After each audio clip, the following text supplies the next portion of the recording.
gracias por tu amor. Solo dile: Señor, yo creo que tú estás aquí y yo recibo mi sanidad. Aunque no la vea, la recibo porque sé que estás aquí. Aunque mi corazón no pueda verte, mi mente no pueda sentirte. Qué raro es esto, ¿no? Solo dígale: gracias porque tu palabra se aviva en mí, en mi mente, en mi corazón, y llega hasta mis huesos. Si llega hasta tus huesos, estás sanado. Si llega hasta tus huesos, estás sanado. ¿Cuándo? Cuando dice: le creo a la palabra, porque Él es la palabra, Jesús es la palabra. El verbo dice que estaba en el principio, el verbo estaba con Dios y el verbo era Dios. O sea que la palabra que salió de la boca de Dios se engendró un hijo, y ese es Jesús, y es la palabra hecha carne. Podemos ir. Vamos a compartir hoy. Decimos la cena del Señor, en realidad debería ser el desayuno, pero es la cena.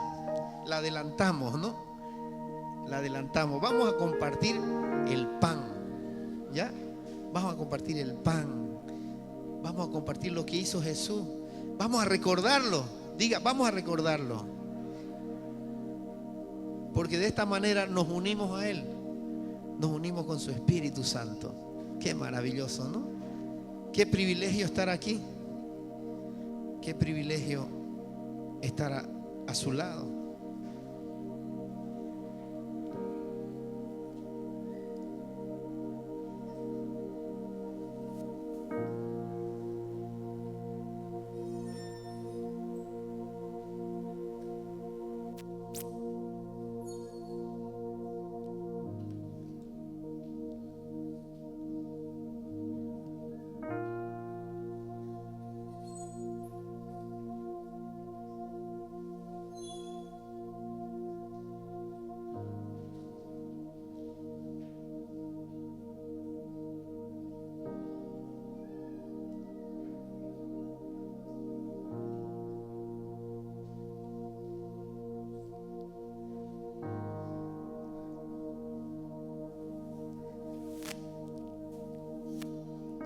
El Señor siempre quiere hacer cosas, ¿no? Wow. La presencia del Señor es tan fuerte. ¿Quién estaba triste cuando llegó aquí? Ahora, ¿cómo estamos? Libres, ¿no? ¿Quién está mejor? ¿Están mejor o no? Es maravillosa la presencia del Señor. Si hubiéramos conocido esto años. Claro, nos metieron a una doctrina ahí encerrados, pues el Espíritu se encapsuló, la palabra la guardaron, la escondieron, y al que la leía lo mataban, pasaba por la guillotina, lo mandaban a la hoguera y le decían hereje. Es una locura esto, ¿no? Esto del Señor. Si hubiéramos conocido antes todo, ¿no? Si yo hubiera conocido antes esto, pues. Pero no conocíamos, pues, la palabra, no conocíamos, no leíamos. Nadie nos inculcaba a leer. Que muchos vinieron de años, pero no sabían, se perdieron, porque no hubo quien los guíe. La palabra estaba escondida por miles de años. Vino Jesús y duró un tiempo, y después la escondieron, mataron a sus discípulos, y aparecieron otros diciendo que era la iglesia verdadera, y vinieron y encapsularon la palabra, peor todavía. Pero después fue apareciendo de nuevo, porque alguien se dio cuenta cuando leyó esta Biblia, la leyeron a escondida, y se dieron cuenta que esta iglesia imperial que había escondido la palabra, que no querían que la leyeran, solo eran los sacerdotes, los papas los que leían, y nadie más tenía acceso, mientras el pueblo estaba sin palabra. Y eso va a volver de nuevo, porque todos van a querer la palabra, pero ya no la van a encontrar, dice, porque nadie la va a poder leer. ¿Por qué? Porque todos van a huir, porque va a haber persecución por la palabra. En otros países ya hay persecución, pero bienaventurados los que reciben el alimento. Y bienaventurados a los que persiguen, sean los que sean perseguidos por mi causa, dice el Señor, que yo les daré consuelo. Bienaventurados los que sufren y lloran por mi causa. Dice, siéntanse felices, dice. ¿Por qué? Porque los persiguen por mi nombre. Y esa es la realidad nuestra. Ya todos tienen el pan, tienen todo. Amén. Y me faltó dar el taller, porque yo quería dar el taller sobre el pan. No la hostia, no, el pan. Porque Jesús no comía hostia, pues no, comía pan.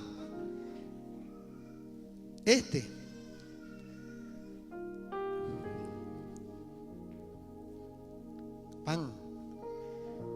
Y está con levadura, ¿no? Teníamos que comerlo sin levadura, pero a mí me gusta así. Soy come pan. Mire, así compartía con los discípulos el Señor.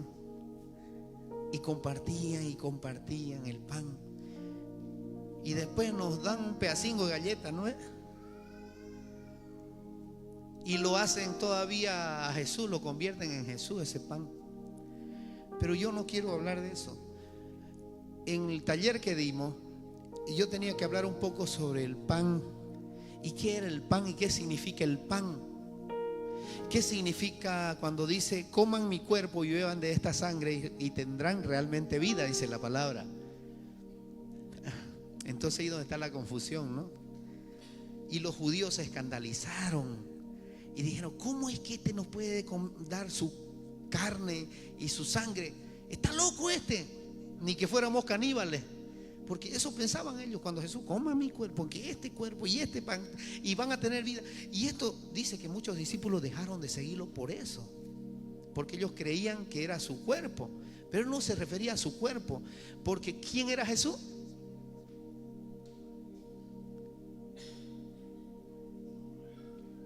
El pan vivo bajado del cielo, el pan del cielo, quiere decir que es la palabra. No este pan físico. El pan físico lo compartían con ¿quiénes? Con todo el cuerpo, que eran los 12 discípulos. Y comían el pan, pero no significaba este pan, era simbólico el pan. El pan era para compartir y unir y tener una unidad en el cuerpo con él. ¿Qué quería decir? Que él era la palabra. Juan 6. Y va y les dice, y un montón, yo soy el pan vivo bajado del cielo y yo vine a darles de comer. Está loco este. Es que ustedes no entienden. La carne, les dijo, no sirve para nada. El que da vida, ¿quién es? El Espíritu. Y eso trataba de decirle, o sea que le decía a la gente, crean en lo que yo les digo y se salvarán. No decía que por comer el pan se van a salvar, no. Él era el pan, Jesús era el pan y Él es el verbo, y el verbo es la palabra. Compréndanlo esto. Compréndanlo. Cuando voy a explicarlo un poquito así, y lo voy a volver a repetir.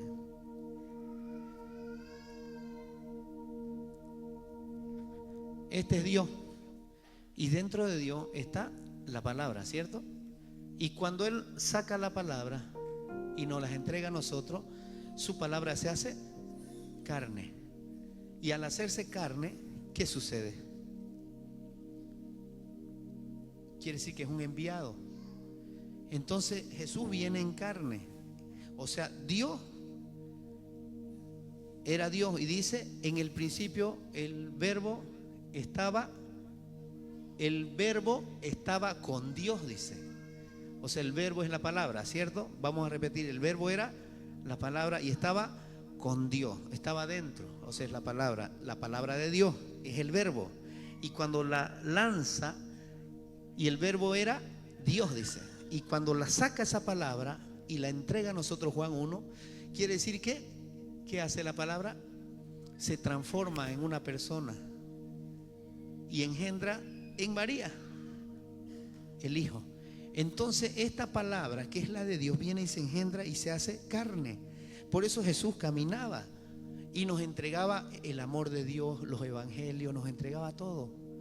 Y este pan que vamos a comer simboliza, dice, háganlo en memoria mía, les dijo Jesús. ¿Qué quiere decir? Cuando yo no esté, háganlo y recuerden que yo siempre estuve y voy a estar con ustedes.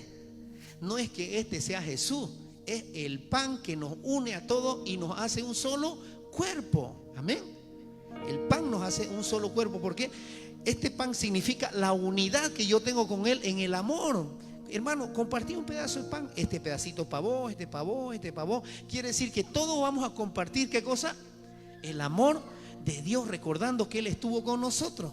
No es que el pan te va a salvar. Y nos dijeron toda la vida que si vos no comés la hostia, te vas a ir al infierno. Imagínense, dos personas que viven, vamos a decir, en concubinato. Y ellos nunca van a tener acceso a Dios, entonces viven así. Y ellos nunca se van a acercar a Dios. Entonces, ¿dónde se van a ir? Según nosotros, ¿dónde se van a ir? Al infierno. Pero yo les hago una pregunta. ¿Acaso no pueden arrepentirse ellos de sus pecados? ¿Ah? ¿Acaso no pueden arrepentirse de sus pecados? Claro que todos podemos arrepentirnos de sus pecados. Si nadie puede salvarse aquí. Solito yo no me puedo salvar. Yo soy pecador igual que ustedes. Pero cuando viene Jesucristo a mi vida, Él me entrega la salvación ¿a través de qué? A través de Él, porque yo no puedo.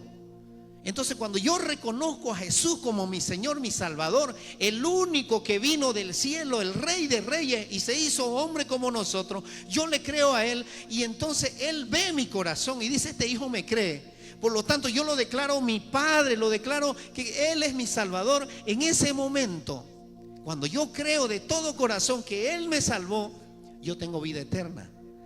Y entonces, ¿y este pan dónde queda? El pan simboliza la unidad del cuerpo, la unidad entre nosotros. Yo no puedo negarle la salvación a una persona que está en concubinato. Están viviendo en concubinato, pero yo les puedo hablar del Señor y puedo decirle: hermano, ustedes están viviendo así, pero el Señor te ama y quiere salvarte. Y yo le digo: tú puedes salvarte. Entonces vengo yo, le traigo la hostia y les doy a los dos y los salvo, ¿no ve? ¿O no? Si le doy la hostia, ¿lo salvo a ellos? Porque esa doctrina dice que la hostia te salva. Está escrito en los catecismos, y léanlo, y se los voy a leer porque este es otro curso. Y no nos han mentido, de todos lados nos han mentido. Y esto es una verdad. Y es más, lo ponen en el pan y lo convierten en sangre y carne de Jesucristo, y van al laboratorio y ay, era la sangre de Cristo. El diablo te miente. Lo único que es verdad, escuche bien, lo único que es verdad, dice la fe, que nosotros debemos creer sin ver. No necesitamos ver cosas para creer. Ay, que se presentó y que mira el pan, estaba caminando. No, ese no es Dios. Jesucristo se fue al cielo y nos entregó su Espíritu Santo a nosotros. Y el Espíritu Santo que usted no ve es el que nos transforma, nos limpia, nos sana, nos libera y nos hace unas criaturas nuevas. No es este pan. Este pan significa que yo lo voy a hacer con usted por amor, porque yo quiero estar con mi hermano también que ama al Señor. Quiero compartir su palabra con él. Quiero hablar de Dios. Y nos metieron doctrina. Y yo no estoy dándole palo, sino estoy sacando a la luz todo lo que verdaderamente ya sabemos y conocemos. Usted lea la Biblia.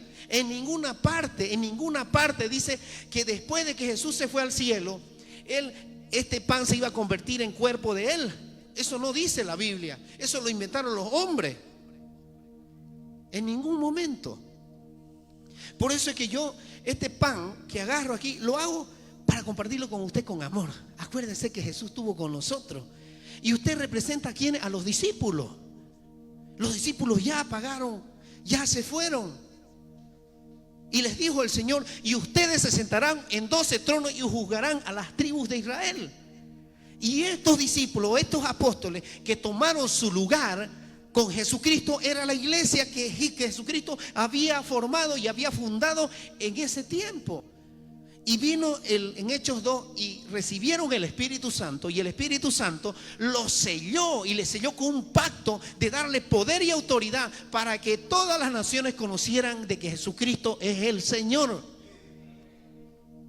y no la hostia. Yo quiero que se saquen de la mente de que parece una hostia. Sáqueselo de la cabeza eso. Este es un pedacito de pan. Es un pedacito de pan y lo hago con mucho amor. Es un pedacito de pan que lo comparten. Compártelo. Este es un pedazo de pan que simboliza. Si le sobra, le pasa al otro. ¿Sabe qué es lo hermoso de aquí? Y no vaya a llegar y lo vaya a guardar el pan, pues, y lo va a poner en un pedestal ahí. No vaya a hacer eso, porque a cocacho lo saco de aquí. Cuidado con hacer idolatría, ¿no? ¿Sabe qué? Simboliza la unidad. Y yo quiero compartirlo con ustedes de una manera hermosa, ¿no? Está con hambre, hay que darle té a este niño. Dele a la bebé, está azul de hambre.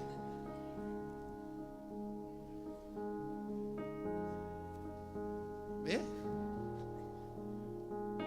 Yo quiero hacer esto y quiero que sepan que el amor que nos entrega el Señor, el amor que nos entrega el Señor,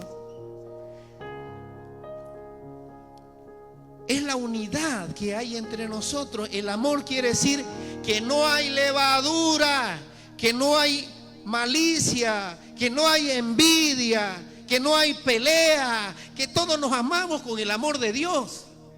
Por eso es el pan sin levadura, porque la levadura, ¿qué hace? Leuda toda la masa y se hincha y se infla. Y algunos se inflan como sapos y se hacen los más buenos aquí y se hacen más buenos que los otros. ¿No ve? Hola, bella. El amor de Dios está sobre nosotros. Bienvenida. Bienvenido. ¿Saben qué? Es maravilloso esto que yo estoy hablando. Es maravilloso. Es hermoso. Es lindo compartir con el Señor. ¿Sabe? Esto que yo hago aquí, a mí no me gusta hacer cosas cuadradas, legalistas, religiosas. A mí me gusta hacerlo como el Espíritu Santo quiere hacerlo. Y Jesús rompió los protocolos y las tradiciones que tenían los fariseos y los maestros de la ley. Las rompió. El sacerdocio que yo explicaba, que era manera de Aarón, la sucesión de los sacerdotes, moría uno, venía el otro, moría el uno y venía el otro. Eso está en Hebreos 7, lo explicamos. Ya no hay más sucesión, porque dice que el único sumo sacerdote es Jesucristo. Y él dice que fue el único que recibió ese sacerdocio. ¿Por qué? Porque los sacerdotes o los sacerdocios anteriores dice que eran ineficaces. No podían, porque no podían perfeccionar la mente del que estaba ahí. Porque tenían que realizar, ¿qué cosa? ¿Se acuerdan? Sacrificio. Y esos sacrificios lo hacía un sacerdote. Y si se moría el sacerdote, todos se morían, pues se iban al infierno. ¿Por qué? Porque él era el único mandado por el Señor para que hiciera el sacrificio. Tenía que hacer el rito aquí. Agua, panes, Hebreos 9, purificaciones. Entonces esta mesa, si sigue en pie, escuche bien, si sigue en pie esta mesa, dice que no se ha revelado el lugar que nos lleva al lugar santísimo donde estaba el arca de la alianza en ese tiempo. ¿Sabe por qué le voy a decir algo? Se lo voy a explicar. Si en Jeremías 3:16 dice que el arca de la alianza lo ordenó el Señor, vendrán aquellos días en que serán hartos, dice. Pero dice que ya no se dirá más arca del pacto. Escuche esto, no se dirá más arca del pacto. Ya no más. Ni volverán a hacerla, ni volverán a fabricarla. Desaparecerá. Pero después, cuando viene Jesús, ellos seguían, dice, haciendo ¿qué cosa? Las ceremonias todavía. ¿Y por qué la hacían? ¿Por qué? porque ellos todavía estaban esperando al Mesías. Pero ellos no creyeron en el Mesías todavía. Escuche bien esto, no se distraiga.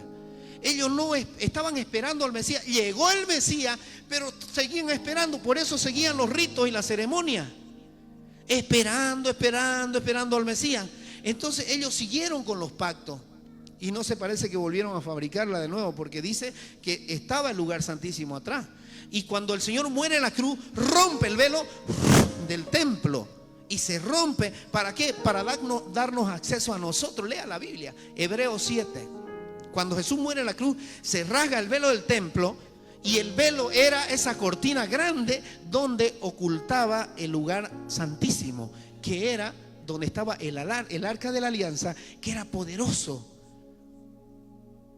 Pero Dios lo permitía de esta manera porque lo mantuvieron. Pero cuando viene Jesucristo y ellos no lo supieron, rompió toda doctrina de hombre. La ley fue sobre él y dijo que él era la ley de Moisés. Él era, porque él llevó la ley ¿dónde? Consigo, cumplió todo, sin pecado, sin mancha, sin arruga, dice. O sea, perfecto, dice. Y no hay más. Y nos da a nosotros una base bíblica, que es el fundamento sobre los profetas, apóstoles y Jesucristo, que es la roca. Entonces no hay más. ¿Qué es lo que hacemos aquí? Compartir la unidad de la palabra de Dios a través de un pan que compartimos o una comida que compartimos. Ahora, si no hay pan, no hay problema, hágalo con comida si usted quiere. Pablo lo estableció. Lo que pasa es que Pablo era firme en su fe y firme en lo que él estudiaba también. Así que él hacía también sus argumentos y lo ponía y lo planteaba. Y Dios le revelaba cosas. Pero ¿qué es lo que yo hago hoy? Lo que yo hago hoy es que usted no empiece a meterse en religión. Porque usted se mete en religión, usted perdió el Espíritu Santo. No se meta en religión. ¿Qué es meterse en religión? Meterse en doctrinas de hombre. Hay todo legal. Mira cómo se paró el pastor. Mira que tiene una pañoleta en la cabeza y se puso hasta una gorra. Y vino descalzo. Y mira, el otro vino de short. Esos son los legalismos que la iglesia no debe tener. Si viene un mendigo por esa puerta todo andrajoso, ¿acaso le dice vaya a vestirse, oye, porque me va a desparramar a la gente de la iglesia? No, yo tengo que acogerlo porque él viene a escuchar la palabra de Dios. Y usted dirá, no, es que no puede entrar ni un borracho aquí, ni un chupau. Escuche, le voy a contar un testimonio. Un pastor amigo me cuenta que cuando él se había convertido, sus hermanos también, pero faltaba uno que le hacía la vida imposible. No la vida imposible, pero llegaba borracho a su casa cada vez. Y él dice, y no era todos los días que llegaba borracho, pero llegaba borracho a veces. Y lo hacía sufrir a sus padres porque eran todos cristianos, hasta la mamá, el papá, y todos iban a la iglesia y amaban al Señor. Pero un día llegó borracho este hermano a las 3 de la mañana. Y este amigo pastor, él dice que no era pastor todavía, dice que entró a su cuarto y lo vio a su hermano borracho, llegó todo tomado y lo paró y le dijo, sentate hermano, le dijo, quiero hablar con vos. Y dice que empezó a hablarle, el hermano le dijo, estás haciendo sufrir a papá y a mamá, estás haciendo sufrir, nos estás haciendo sufrir a todos, y sabemos que nosotros no podemos obligarte a ir a la iglesia, no podemos hacerlo esto porque queremos a la fuerza, no se puede así. Pero yo te digo algo, hermano, estás haciendo sufrir a nuestra casa. Es tiempo de que te entregues al Señor y el Señor puede hacer cosas maravillosas en tu vida. No puedes seguir en esta vida. Él estaba con trago. Dice que empezó a quebrantarse este hombre y empezó a vomitar, empezó a sacar. Y dijo, llorando, dijo, sí, hermano, yo les he fallado. Yo no quiero esta vida. Yo quiero entregarme al Señor porque ya no aguanto también esta situación. Pero no he podido sacar esto. Hermano, está en tu voluntad hacerlo. Y ya terminó eso, se echó a dormir. Y al otro día dice que su hermano fue a buscarlo donde estaba. Y cuando entró a la casa, al cuarto, dice que no lo vio. Pero miró las camas, estaba tendida la cama, todo arreglado, acomodado en su cuarto. ¿y dónde se habrá ido este? No lo había visto. ¿Y qué pasó? Se entró a la ducha, entró y ahí estaba él. Pero cuando sale él, cambiadito, a las 9 de la mañana, ya listo, y le dijo: hermano, vamos a la iglesia. El poder de Dios está sobre cualquiera. ¿Ustedes creen que el poder de Dios no está sobre un borracho, sobre un drogadicto? El poder de Dios está sobre quien quiere Él tomar, dice el Señor, en quien quiere infundir su Espíritu Santo. Por eso la unción del Espíritu Santo pudre el yugo. Yo conozco mucha gente religiosa que llena de doctrina, pero tiene un corazón perverso. Son malos. Así eran los fariseos. El Señor les dijo: ustedes están vestidos de blanco por fuera, pero en sus corazones tienen muerte, están podridos. Y yo lo que le digo aquí en esta casa: deje la maldad, deje de pelear con su hermano, deje de pelear en su casa. Ame al Señor y cambie esa situación, porque usted tiene voluntad. Dios nos entregó una voluntad perfecta en Él. Y yo tengo que explicar más profundo estos temas sobre Juan 6, que es la palabra, para que usted pueda entenderla.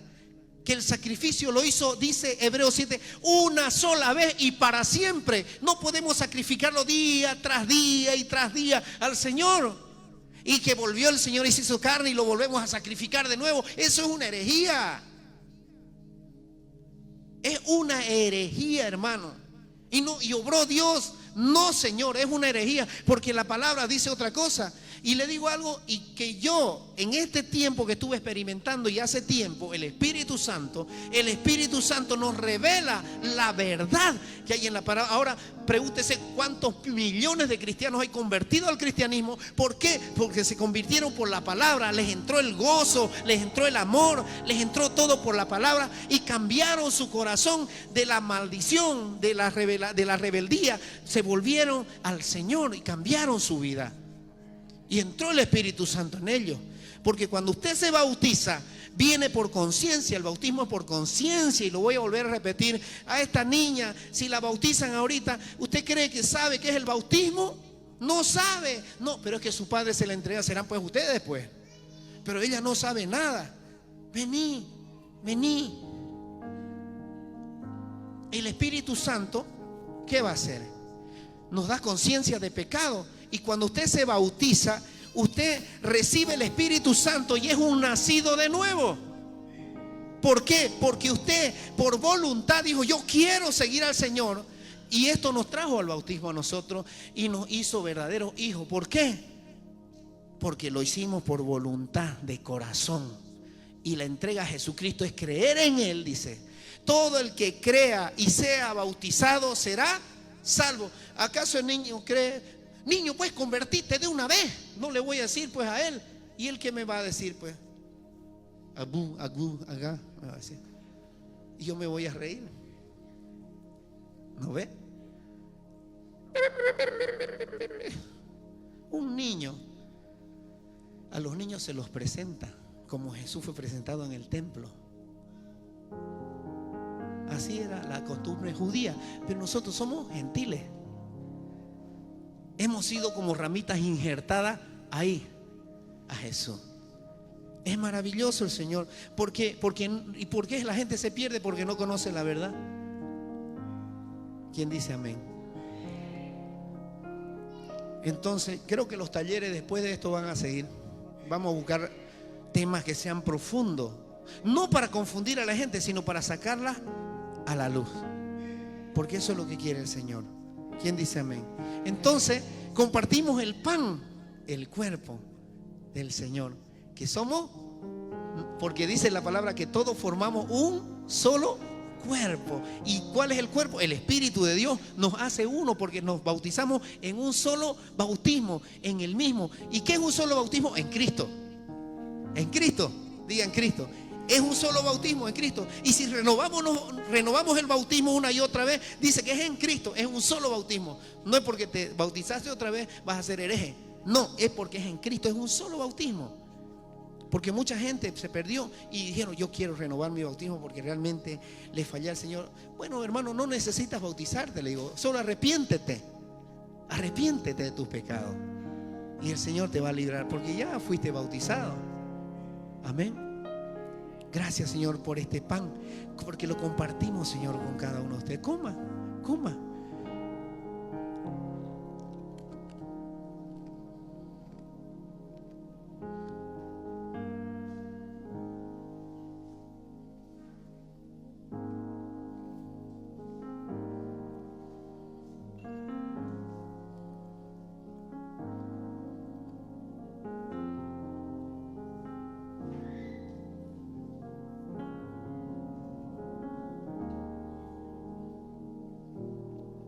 Es amor,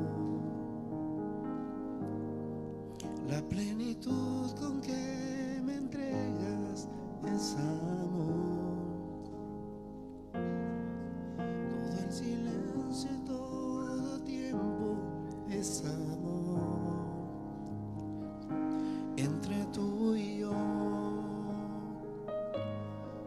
ya no hay tiempo,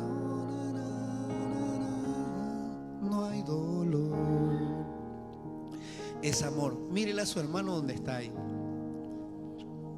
Mírele y dígale: te amo, hermano. Dígaselo de corazón. Dígaselo: te amo, hermano. Te amo, hermano. Con el amor de Dios. Dígaselo. Ese es el amor. ¿Sabe qué? ¿Se acuerda del COVID? Aquí cuando había COVID, todos se abrazaban y se tocaban la cabeza. Y no había ese temor de que se iban a enfermar, porque nadie se enfermó de COVID. Y el que se enfermaba, el Señor lo sanaba. Ese es el amor.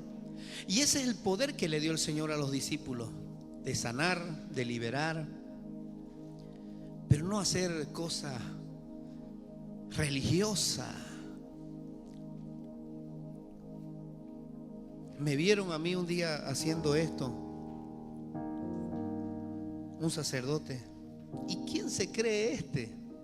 Lo mismo le dijeron a Jesús, pues, ¿no? ¿Y quién te crees que eres? Cuando él predicaba la palabra. Pero es que ignoran muchas cosas. Yo no voy a ser salvo porque no tomé este vino o no comí el pan. Yo voy a ser salvo porque le creo a Jesucristo, que Él murió por mí y que resucitó y que Él vino a salvarme y que le creo que Él está vivo. Yo voy a ser salvo por eso. Y porque creerle a Él, yo tengo amor en mi corazón hacia mi hermano, porque Él murió no solo por mí, sino por ustedes también. Esa es la unidad del cuerpo. Amén. Amén. Pues esta es la sangre del Señor, dice. Dice: representa mi sangre. Esta es mi sangre, dijo. Pero es que todos lo toman literal. Cuando dijo esta es mi sangre, no es que era su sangre. La sangre tiene poder, ¿cierto? Y cuando nosotros tomamos la sangre de Jesús, ¿qué significa? Que estamos haciendo un pacto con Él a través de este vino. Y ese pacto nunca se va a romper. ¿Por qué? Porque lo hacemos en unidad de un cuerpo. Entonces yo lo tomo y yo digo: vamos a compartir, hermanos. Recordemos que su sangre la dio en la cruz y que por su sangre somos libres. Gloria al Señor.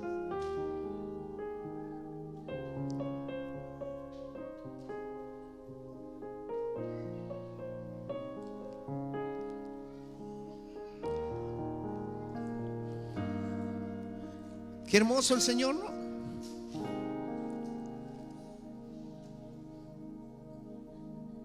Mire, ni Jesús siquiera se llevó el sentido de decir yo. Porque Él dijo: si yo testifico a mi favor, su testimonio no es válido, dijo. Eso dice la palabra. Porque Él venía a testificar ¿de quién? Del Padre. Vamos a esperar que pasen un ratito, porque rapidingo se distraen, ¿no? ¿Quién cree que el Señor está hablándole ahora? ¿Usted le cree al Señor? Yo le creo. ¿Sabe qué? Con solo estar aquí y creer que el Señor está y estamos en una unidad con Él, el Señor se regocija, es feliz. Y entréguele todos sus problemas. No se acuerda ahorita de eso. Entrégueselo al Señor y confíe en Él. Creer en Jesús es confiar. Diga, creer es confiar que Él lo hará. Y los que vinieron enfermos, ya no hay más esa opresión. Los que vinieron mal del corazón están libres. Va a llegar a su casa y va a llegar un momento que se van a dar cuenta que están totalmente libres. Pero no se quede ahí, búsquelo al Señor todo el tiempo. Todo el tiempo. ¿Ya? ¿Qué dice Michael? Ya fue usted a hacer obra, ¿no? Entiende un poquito, ¿no? Ahora pregúntese los misioneros que se van meses al monte. Hasta víbora comen. Gloria al Señor.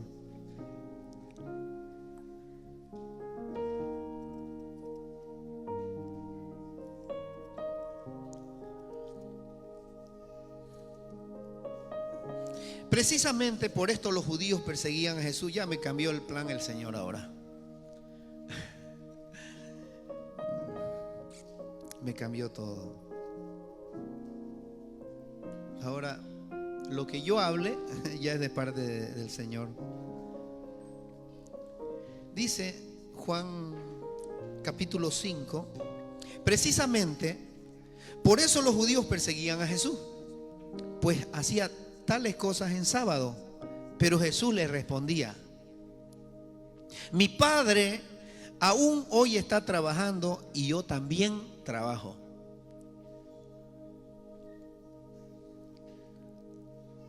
El Señor, nuestro Dios, está trabajando todo el tiempo. ¿Usted cree que Él descansa? Él no duerme. Él no descansa. Él está todo el tiempo pendiente de nosotros. Así como el diablo está atento a lo que vamos a hacer. Mi Padre aún hoy está trabajando. Mire, ellos le dijo, precisamente por esto los judíos perseguían a Jesús, pues decía tales cosas en sábado.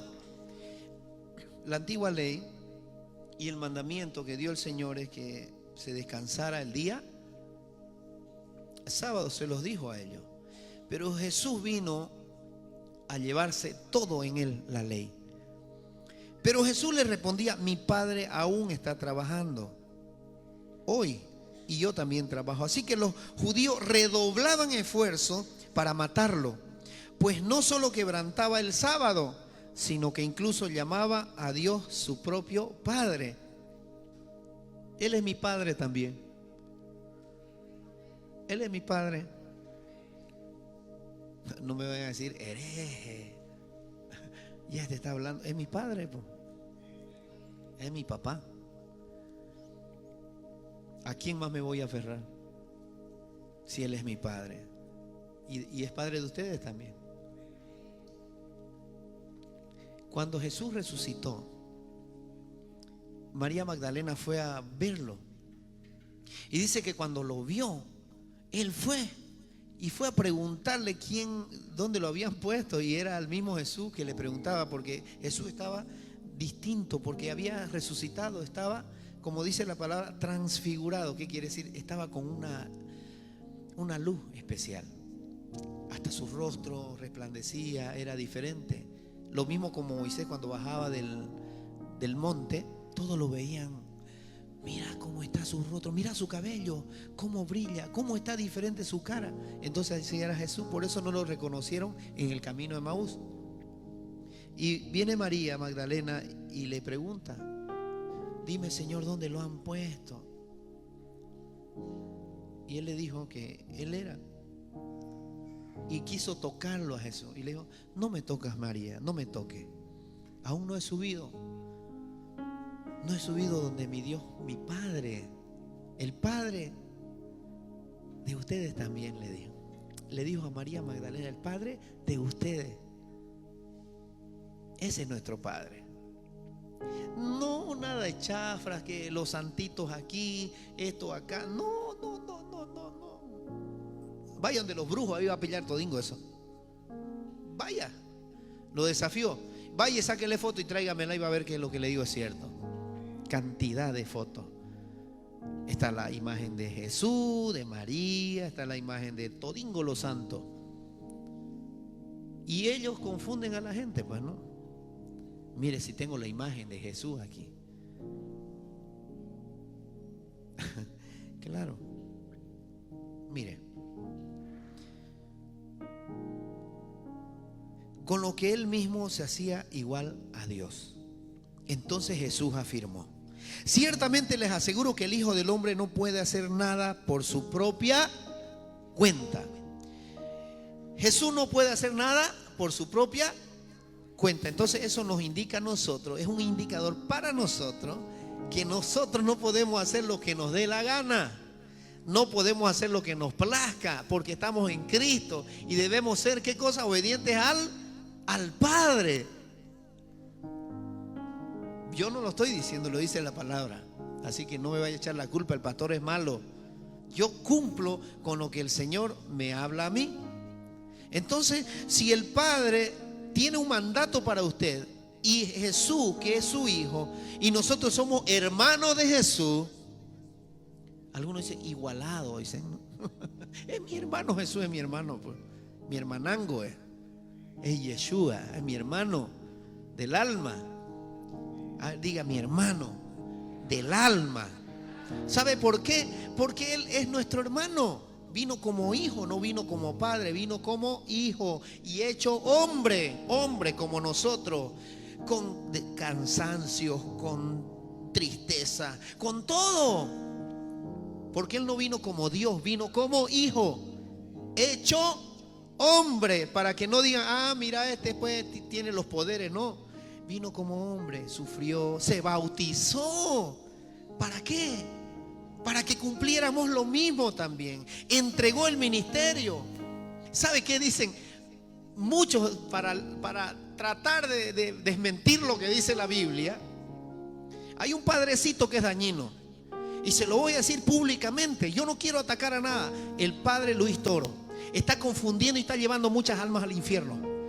Y se lo voy a decir públicamente. Esa confusión de que Jesús se bautizó a los 30 años y ¿era por qué? Porque tenía la misma edad de Juan Bautista, casi exactamente. Y porque eran iguales, Jesús no se bautizó en chico. Si hubiera sido Juan más mayor, lo hubiera bautizado. Dice, es una herejía total.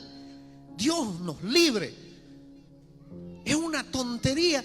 A ver, ¿qué teólogo, ni el teólogo más tonto, se va a dar cuenta de que eso no tiene sentido? ¿O digo mentira? Jesús se bautizó a los 30 años. ¿Por qué? Porque ya se había preparado. Él conocía la Torá, él conocía la palabra. Cuando leyó en la sinagoga al profeta Isaías, el Espíritu Santo ya estaba sobre él, dice.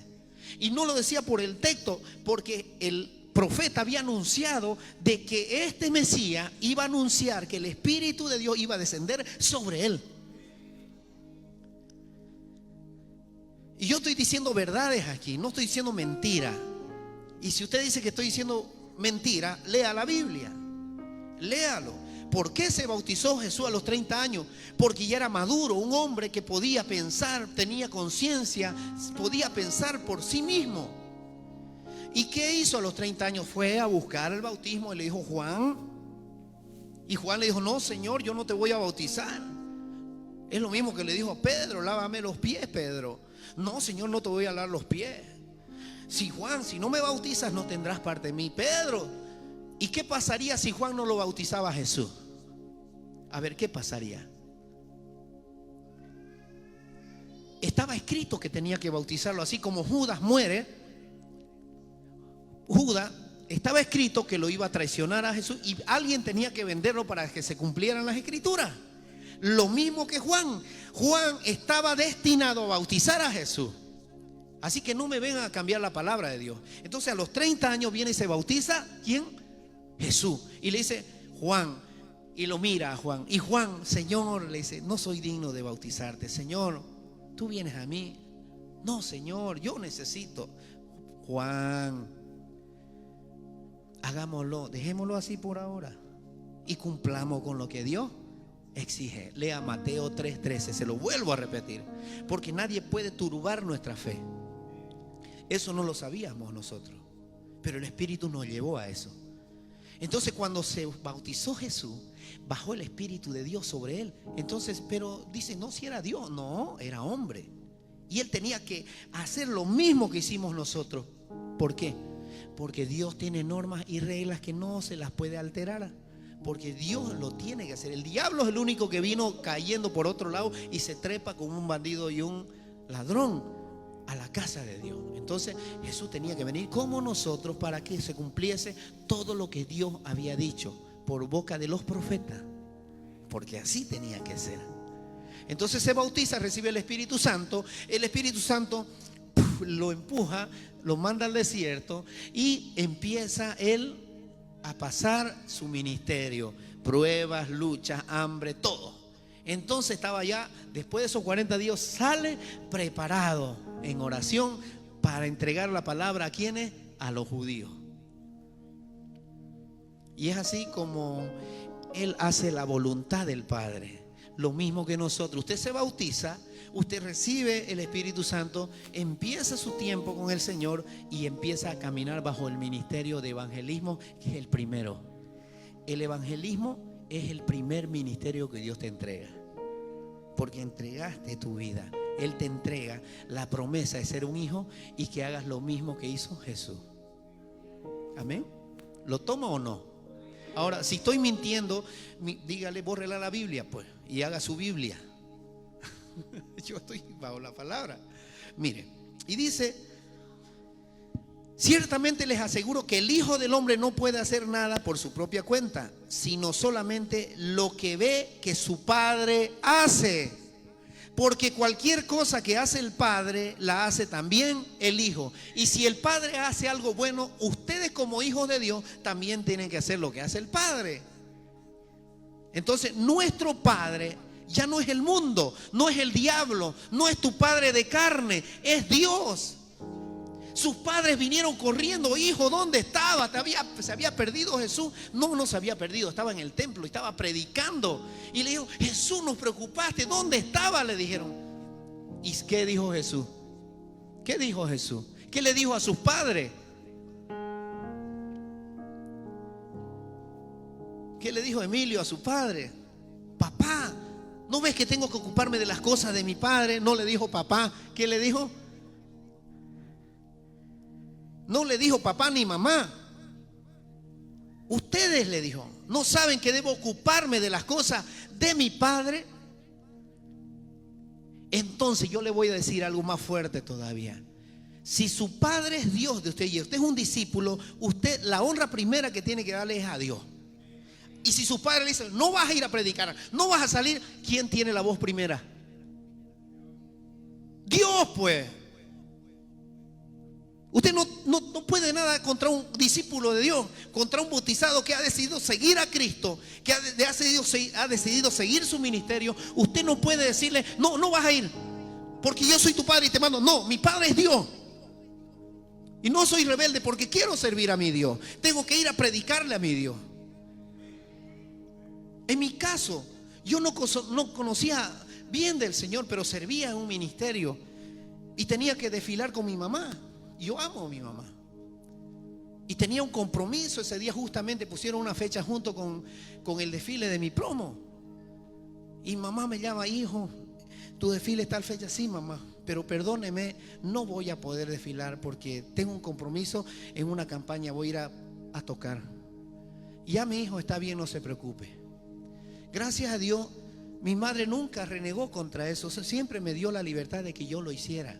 Ella nunca estuvo encima de decir: no, que no lo hagas, que preferís otra cosa. A tu madre, sabe que no sea egoísta con su hijo. Si su hijo quiere servir al Señor, suéltelo, porque si él es bautizado y él quiere hacer el ministerio, ahora más allá, si él se pierde y cambia muchas cosas, es problema de él, pero está bajo las manos del Dios, del grande.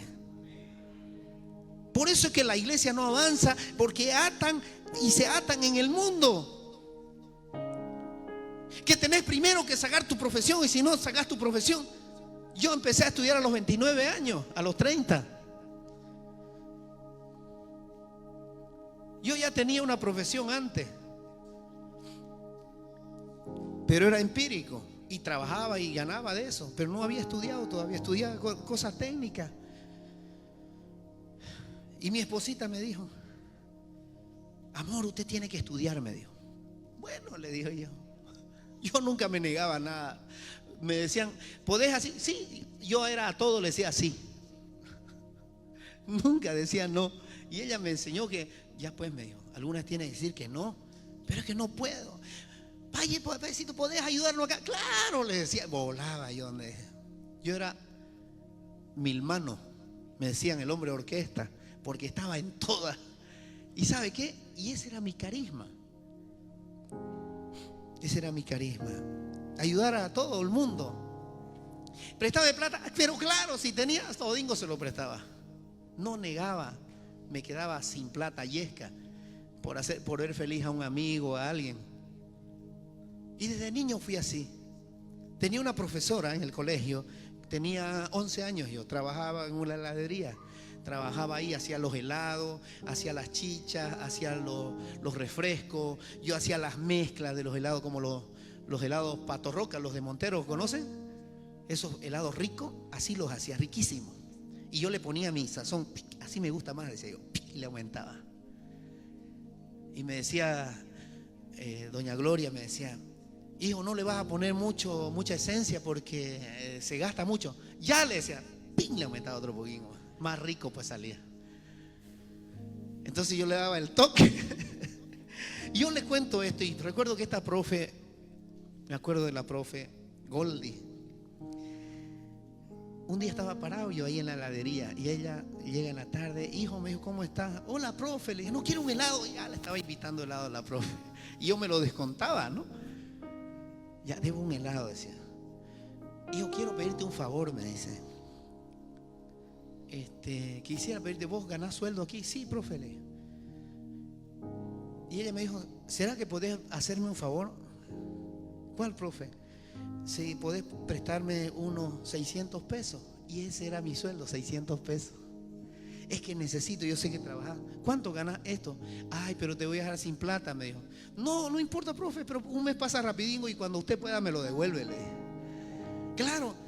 Y tenés ahorita, no, en unos 2 días me van a pagar. Y me pagaron y se los presté los 600. Y me olvidé. Porque yo lo que prestaba no lo tomaba en cuenta. Así era mi corazón. Y así es mi corazón. Entonces pasó el tiempo, pasaron unos 2 o 3 meses más o menos. Y cuando aparece la profe ahí mismo: hijo, vengo a devolverte tu plata. ¿Verdad, profe? ¿Y no la vas a seguir usando? ¿No la necesitas? No, ya tengo, ya me pagaron. Así que vengo a pagarte. Me acuerdo que los billetes esos eran de miles, hartos números, esos negros, esos medio plomos, ¿no ves? Y harto era así, pues el fajo. Para juntar 1000 pesos era así, el rollo era. Y parecía harta plata, ¿no? Pero, ¿por qué yo le cuento todo esto? Porque el mover de Dios es diferente en cada uno. Dios se mueve como quiere en cada persona y quiere hacerlo como Él quiere hacerlo. No somos iguales todos. Por eso usted debe mirar a su hermano conforme es. Mírelo. No, es que yo soy bueno y él es malo. Pero que sea malo, déjalo que sea malo. Dale el amor y se va a volver bueno. Me cuesta. Entonces el Señor nos enseña a nosotros a dar lo mejor como quiere el Padre. Y es lo que nos está diciendo aquí Jesús. Mire, pues el Padre ama al Hijo y le muestra todo lo que hace. ¿Y qué da el Padre? Amor, pues nos ama, nos da todo el tiempo. Y mire, y dice, sí, dice, y aún lo hace también el Hijo. Pues el Padre ama al Hijo y le muestra todo lo que hace, y aún cosas más grandes que esta le mostrará, que los dejará a ustedes asombrados. Porque así como el Padre resucita a los muertos y les da vida, así también el Hijo da vida a quienes Él le place. ¿Vieron? ¿A quién? A quien Él quiere, dice. Además, dice, el Padre no juzga a nadie. ¿Usted juzga? Mírenle a su hermano, ¿juzga o no? Cuesta, ¿no? ¿A quién juzga usted? Ay, Señor, cierre su ojito y dile al Señor, perdóname porque juzgo. Todos juzgamos, pero no debemos juzgar. El Padre no juzga a nadie, sino que todo juicio lo ha delegado en el Hijo. O sea que es el Hijo. Para que todos honren al Hijo como lo honran a Él. El que se niega, dice, el que se niega a honrar al Hijo, no honra al Padre que lo envió. Si usted no honra lo de Jesús, que es su hermano, y lo ama, no puede agradar a Dios. Si nosotros no hacemos lo que Jesús nos dijo que hagamos, no podemos agradar al Padre, porque es nuestro modelo. Es nuestro hermano mayor. Diga, nuestro hermano mayor. Él es nuestro hermano mayor, el primogénito de toda creación, dice Colosenses 1. Él es el primogénito de toda creación. Él estaba antes. Lo voy a leer.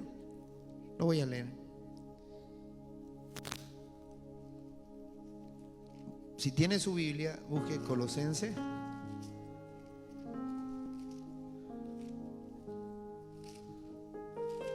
Colosenses 1:15 dice, mire, un poquito voy a leer.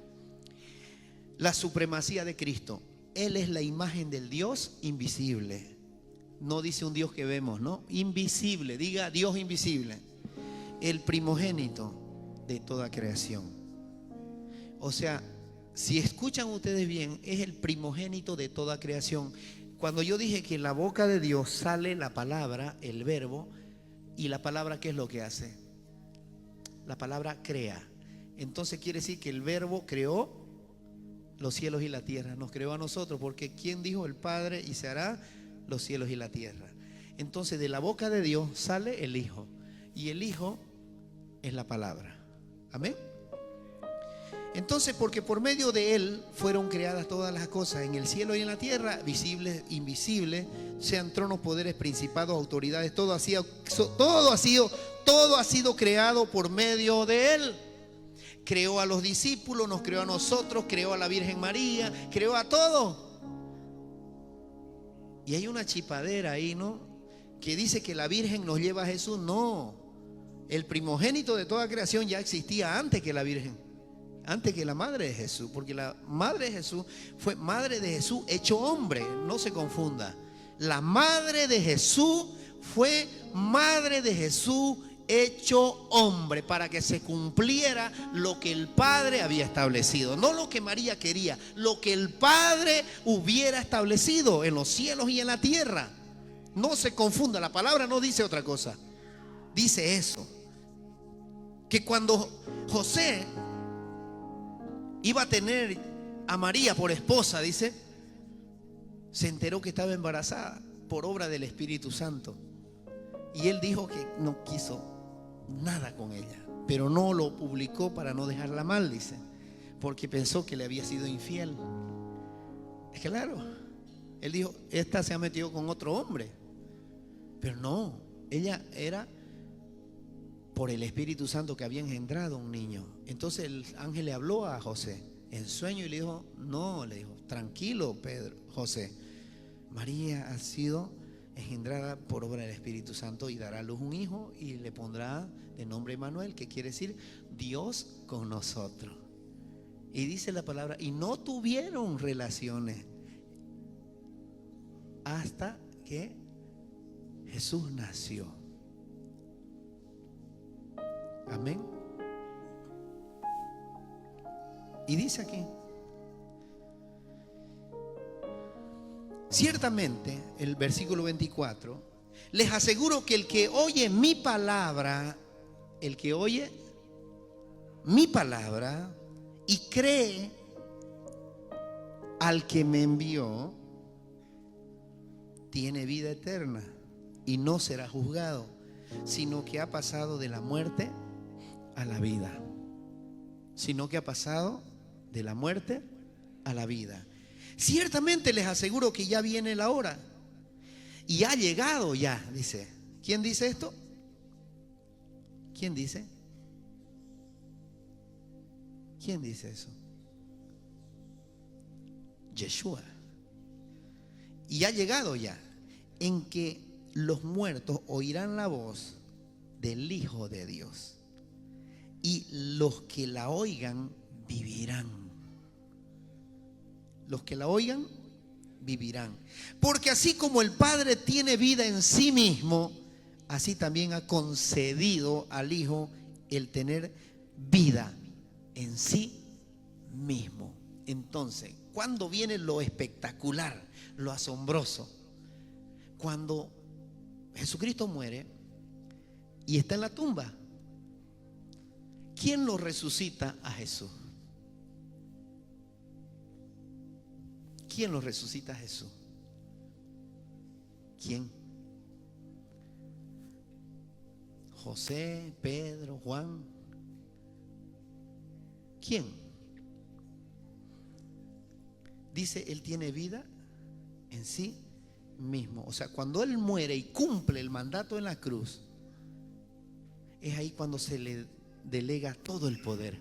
Y Él mismo resucita. ¿Por qué? Porque Él traía vida eterna. Él mismo, el mismo Espíritu que lo hizo y lo bautizó, el mismo que lo engendró, Él entregó el poder de la resurrección. Y en Él estaba el poder de la resurrección. En Él estaba el Espíritu de la resurrección. Por eso Él tenía vida en sí mismo. Y yo le voy a decir algo especial. Usted, cuando se bautizó, amó a Jesús y lo ama al Señor plenamente. Usted tiene vida eterna. Usted tiene vida eterna. Muere y su vida continúa. El cuerpito ya se va a otro lugar. Pero lo espectacular del Señor fue que se fue con todo. Y algunos profetas. ¿Quién le gustaría irse completingo al cielo? Aman su cuerpito ustedes, ¿no? Bonito soy yo, dice, ¿no?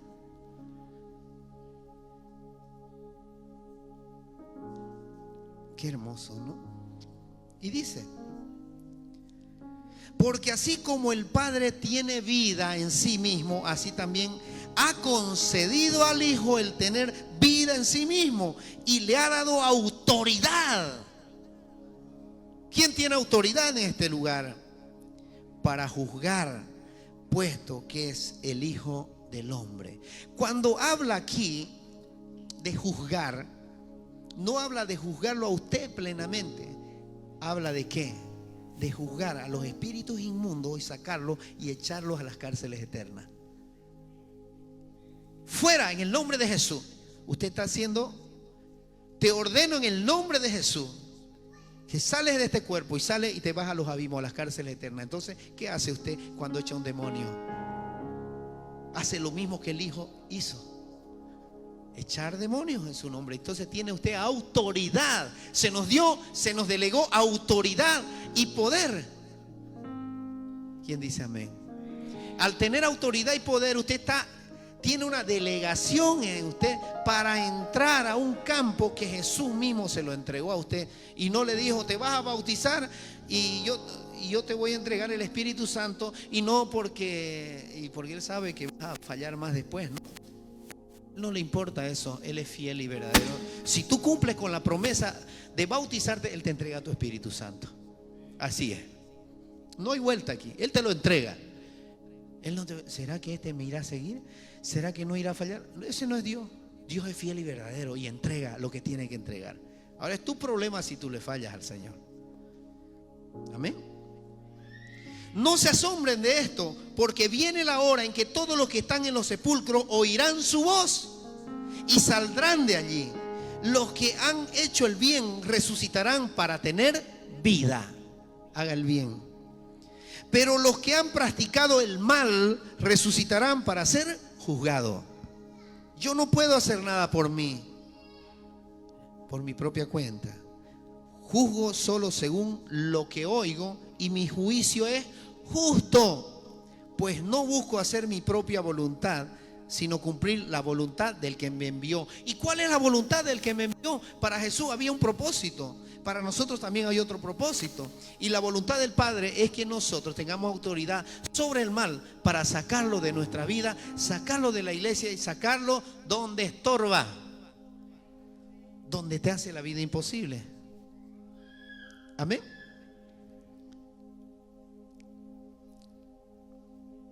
Y dice aquí, Si yo testifico a mi favor, el versículo 31, ese testimonio no es válido. Otro es el que testifica en mi favor. Y me consta que es válido el testimonio que él da de mí. Ustedes enviaron a preguntarle a Juan, y él dio un testimonio válido. Y no es que acepte yo el testimonio de un hombre, escuche, más bien lo menciono para que ustedes sean salvos.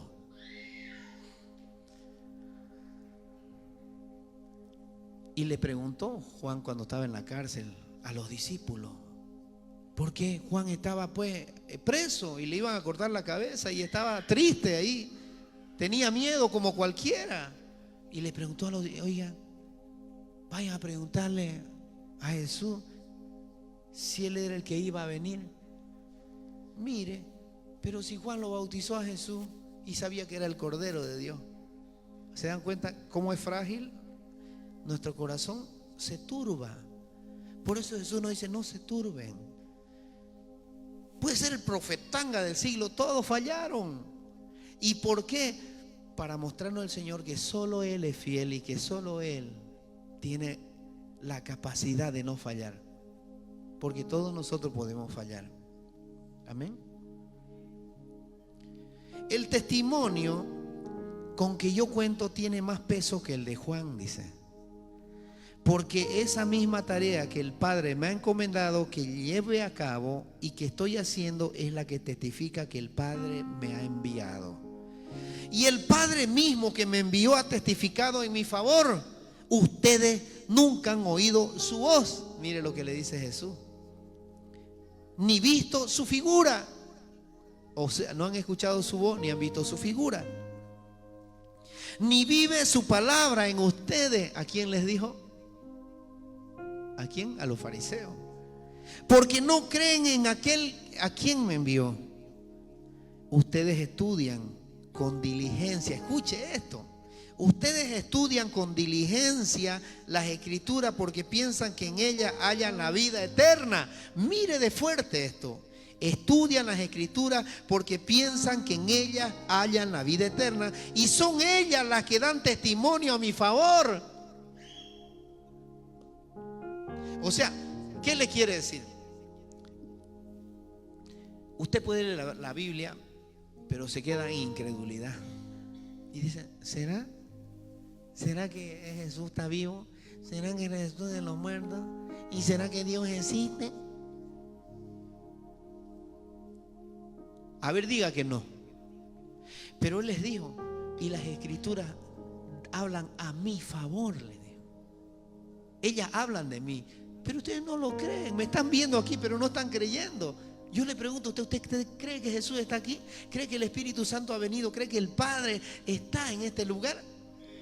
Yo le creo porque Él está hablando esta palabra. Y no necesita Él presentarse en persona. Él usa las palabras que yo hablo, porque las hablo inspirado por el Espíritu Santo. No hablo por mi propia cuenta, lo mismo que dijo Jesús. Yo hablo porque el Padre me pone a hablar en este momento. Y no son palabras que yo preparé, ni las estudié. Simplemente leo porque el Espíritu de Dios me dice que yo le diga eso a ustedes. Ya se cansaron, ya. Están pensando en la burger. Y voy a terminar con esto para no cansarlo. ¿Ya? Yupi.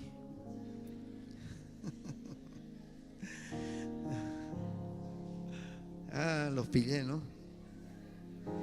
Dice, la gloria humana no la acepto. La gloria humana no la acepto. Por eso yo digo, no hablo en mi nombre, hablo en el nombre de Jesucristo. Porque no soy yo soy un debilucho, pero fuerte en Cristo. Fuerte en Cristo, diga. Diga, soy un debilucho, pero fuerte en Cristo. Fuerte en Cristo. Mírele a su hermano, fuerte en Cristo. A ver, ahora levante su brazo y dilo, fuerte en Cristo. Gloria al Señor. Gloria al Señor. Y ¿sabe qué? Si usted experimentara lo que yo experimento aquí, usted no dejaría nunca este lugar, me quitaría la pega. Es maravilloso estar aquí. ¿Sabe? A pesar de las luchas y tribulaciones que podemos tener, nosotros estamos aquí entregando la palabra. Y si un día no me quieren ver ustedes, y si no me quieren ver ni en mi casa, yo vuelo y me voy de misiones a donde Dios me mande. Por último, ¿ustedes creen que yo me voy a detener porque usted no me quiere? No, yo voy a seguir igual, porque el Señor ya ha puesto inconmovilidad en mi corazón. Ya estoy más o menos cuerudingo, como dicen, ¿no? Escama creo que tengo. ¿Usted cree que no viene aquí a decirnos cada barbaridad la gente? Esa mesinga ya es testigo de todo lo que viene. Y atrevidos son todavía con nosotros, ¿no? Y nosotros calmaditos y aguantamos. Señor, tráelo un ratingo al hombre viejo, le digo, ¿no? No, pues Aribibi era yo. Grave era. No, no era malo, era bueno. Así como usted. Bueno. Para las 12. Y dice: yo he venido en nombre de mi Padre y ustedes no me aceptan, pero si otra vez viniera por su propia cuenta, a ese sí lo aceptarían.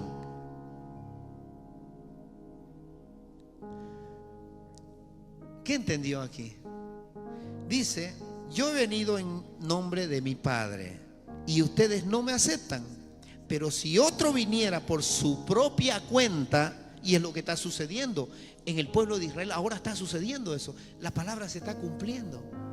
Ya hay un falso Mesías que ha venido y es lleningo de plata, riquísimo, a ese lo aceptaron.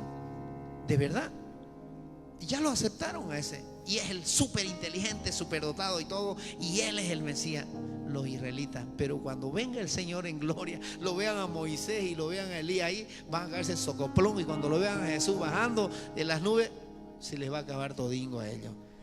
Y van a decir lo mismo que decimos nosotros: ¿cómo no nos metimos al Señor antes? ¿No ve? Lo mismo nos va a pasar. Y mire, pero si otro viniera por su propia cuenta, a ese lo aceptarían. ¿Cómo va a ser posible que ustedes crean si uno a otro se rinden? ¡Gloria! Unos a otros se rinden, gloria. Claro, los fariseos eran así, pues cada uno con su investidura pasaban. Hola, amor mío. Y hecho Manolo Otero, ¿no? Y caminaba, ¿no? Los fariseos ahí bien vestidos, ¿no? Y los admiraban, ¿no? Amén, dice el hermanito. Y eran así los fariseos. ¿Y sabe qué? Y hay otra cosa: los títulos. Hay nombramientos de apóstoles, profetas, maestros, pastores. Pero a mí no me gusta embestirme o esa investidura ahí. Lo que me dio el Señor yo lo tomo con toda la humildad y lo hago para trabajo del Señor. Pero otros se llenan con un título y viene el apóstol y wow. Si Pablo, que siendo uno de los últimos apóstoles, él decía: yo no merezco nada. Pero si soy un apóstol, el nombre apóstol quiere decir un servidor de Dios, uno que va anunciando la palabra de Dios y establece su reino en un grupo, en una familia, en un país, en una casa, en una ciudad. Eso es. Y es un privilegio para nosotros hacer ese trabajo, porque es un trabajo de misión, hermano. Hasta ni zapatos a veces tienen los misioneros. Y nosotros aquí, mire. Pero mire, ¿cómo va a ser posible que ustedes crean si unos a otros se rinden gloria, pero no buscan la gloria que proviene del Dios único? Pero no piensen que yo voy a acusarlo delante del Padre. ¿Quién los va a acusar? Es Moisés. Es Moisés, dice, en quien tienen puesta su esperanza. Claro. Ahora, ¿por qué les digo que cuando venga el Señor y vean a Moisés y vean a Elías bajando, ahí van a creer? Recién van a creer. Y mire, Si le creyeran a Moisés, me creerían a mí, porque de mí escribió él. Pero si no creen lo que él escribió, ¿cómo van a creer mis palabras? No me dio el capítulo 6, me dio el 5 el Señor. Yo les hablé de Juan 6, ¿cierto? El pan de vida. Pero mire lo que hizo el Señor. Me dio ante una antesala de lo que era Él. ¿Quién era Él? ¿Y a qué vino? ¿Y cómo debía ser Él? ¿Y cómo debemos ser nosotros? Es difícil conocer el reino de los cielos si no estamos con el Espíritu Santo. Es difícil entender las palabras si no estamos con el Espíritu Santo. Si no estamos sometidos a Él cada día en oración, en humildad, en reconciliación con Él, para que nos perdone nuestros pecados. Es difícil, tenemos que vivir todo el tiempo bajo la gloria de Él. ¿Cómo? Obedeciéndole, haciendo su mandato. ¿Quién cree que el Señor le habló hoy? Yo creo que el Señor al comienzo sacó hartas cosas y hoy le habló plenamente. Porque la palabra dada a hoy fue el mismo Señor para que entiendas que hay un solo camino y una sola verdad. Es Jesucristo nuestro Señor Dios. Denle un fuerte aplauso a Él.